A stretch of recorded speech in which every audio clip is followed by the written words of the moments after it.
نشسته بود رو صندلی پشت میز کارش.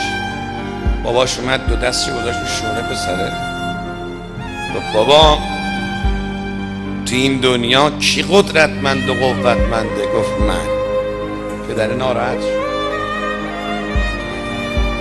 گفت یه بار دیگه سوال میکنم، کی قدرتمندترین آدم رو زمین؟ گفت من. گفت دوباره توقع داشت بگه شما دیگه.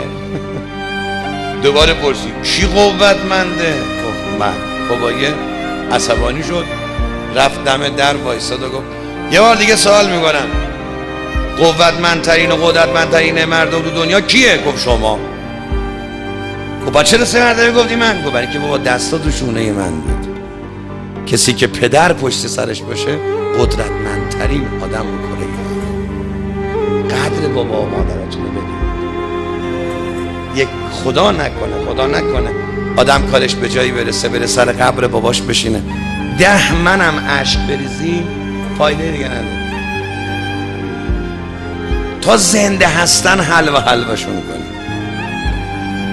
قدر این باباهاتون رو بدونید بچه.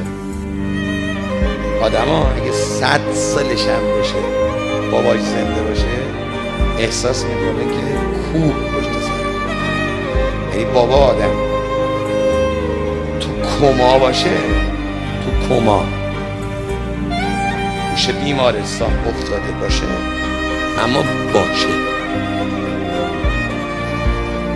همین چی میگه؟ بابا آدم ها تو کما باشه اما باشه. یه نفسی بزنه کافیه.